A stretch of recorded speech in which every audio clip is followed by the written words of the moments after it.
was your most recent meal? Did it have vegetables in it? How many fruits do you eat per day? And do you stick to the no coffee after midday rule? Okay, I know it's not always easy to stick to all the food rules, but today we're going to be going through some of the most interesting tips from this book called Food Rules by Michael Pollan.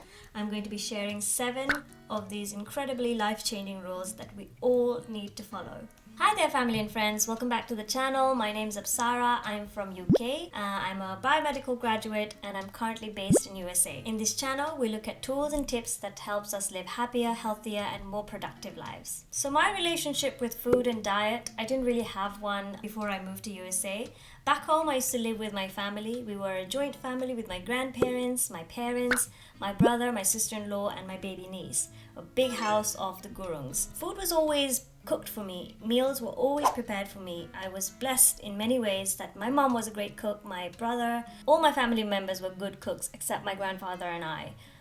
We were better at eating. Anyway, what I'm trying to get to is that I never really had experience with nutrition or making sure we were eating balanced diet. So I didn't really have much of that until I moved here to USA.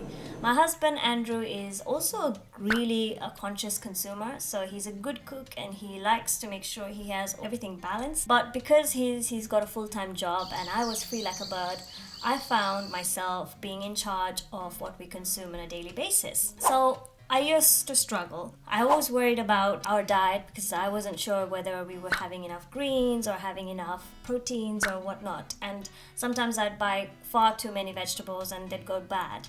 And sometimes I wouldn't have enough. So then this book came to my rescue. It is a really amazing book called Food Rules by Michael Pollan. Michael Pollan is an author, journalist, and a professor. He has written extensively about nutrition and food, and it's a really simple book, easy to read. I think you can finish this book in just one sitting. And it's very insightful. There are about 64 tips and rules, which are incredibly important, I think, in our day and age. But I've picked 7 of my favorite tips that I'm going to share with you. So yeah, let's get on to it. Food rule number 1 is avoid buying the no-fat products. So if you're somebody who buys the 0-calorie or 0-fat, non-fattening, whatnot, all of those products in your milks, butter, whatever, avoid that. Stop it ASAP. Because what manufacturers do, according to the book, is that they will get the fat out. Let's talk about butter. So if a manufacturer is selling you a butter with no fat, what the manufacturers do is they take out the fat from that butter, but it's not going to taste good. And if it doesn't taste good, no one's going to buy it. So what they do is when they take out the fat, they add in the sugar and salt to make up for the lost flavor. And it's still fattening in the end of the day. It's actually fattening with worse ingredients this time. That's reason number 1. And reason number 2 is that when you see non-fat written in a packaging of any product, you psychologically think it's okay, so you end up consuming a lot more than you would usually.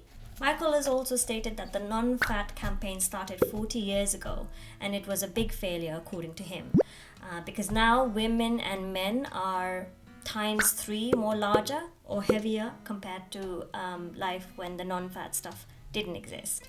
So what Pollan suggests is you buy the original products and consume in moderation. Food rule number 2 is only buy food that will eventually rot. Okay, wait, hear me out. What I mean by that will eventually rot is when a food goes bad, it means bacteria or fungi or insects or rodents got to it before we did. And bacteria and fungi only grows on things that has nutrition. So it's nutritious for them also. So when we are consuming food that doesn't rot quite easily, that means we're not consuming enough nutrition. So nowadays, manufacturers will suck out those nutrients from the food so that it doesn't attract those bacteria and fungus, which means it has a longer shelf life and it doesn't rot easily, i.e. it also doesn't have enough nutrition in it. This one was a big one for me because I was a big fan of instant noodles, and now I either make my own noodle with flour, water and egg and whatnot, or I'll buy fresh noodles from the grocers. What we need to focus on is making sure we eat food that will eventually rot, because real food is alive. Food rule number 3 is avoid food containing stuff you do not already own. It's a really interesting one because when you think about ingredients like I can't even say it properly. Ethoxylated diglycerides, cellulose, xanthan, calcium propionate. Do you have that in your kitchen? No. So if you don't have it in your kitchen, make sure the stuff you buy doesn't contain those stuff either.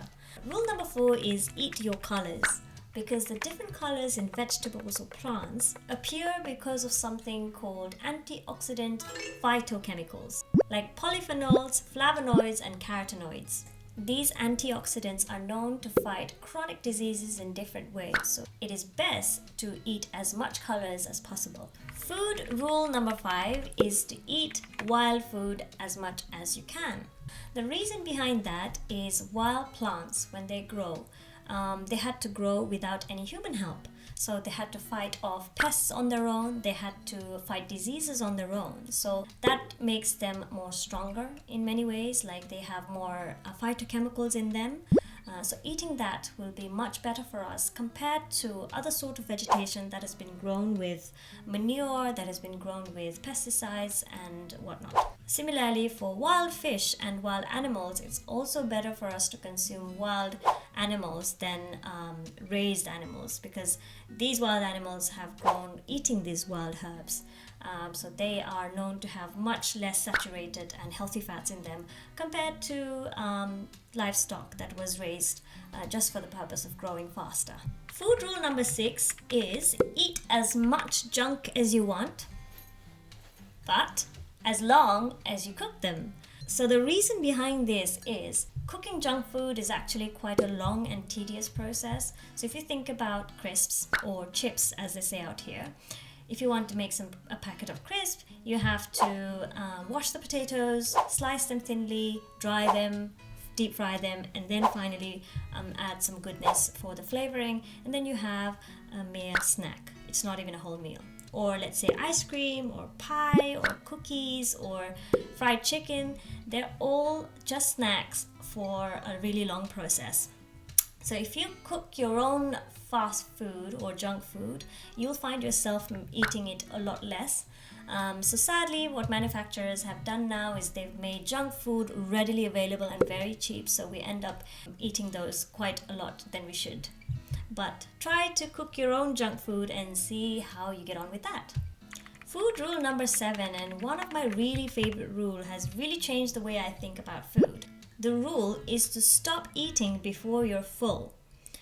That sounds strange because we always eat until we're full, and we like to be full, we eat to be full, and we ask each other, are you full or shall I give you some more? So many traditional thoughts or sayings back in history had always suggested against that.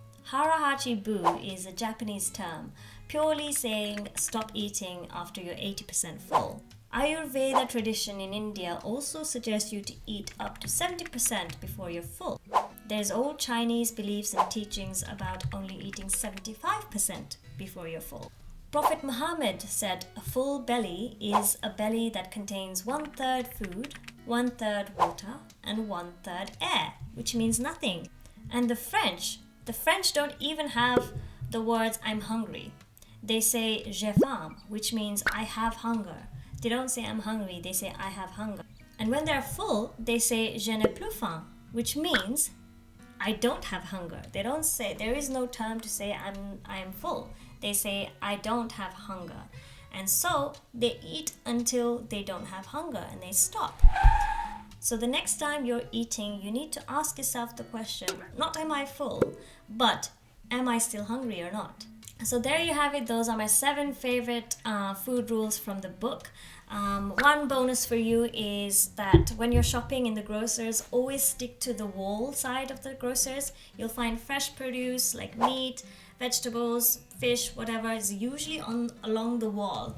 So you don't even have to go to the middle, because the middle sections, the aisles, have usually got junk or food that you should avoid. So whenever you go grocers, you just make a nice big round around the walls and get out. So that's something I practice a lot. Another tip is to eat slowly, which is great. But I truly suggest you to this book because it's really good. It's an easy read, and it's very beneficial for our eating habits. Thank you so much for watching. I hope you enjoyed today's video. I hope you were able to learn a thing or two. Remember, the learning we've uncovered is just the beginning. If you'd like to learn a little bit about how to speak luxury words to upgrade your status or repetition, make sure to check out this video next. Thank you so much. I'll see you in the next video.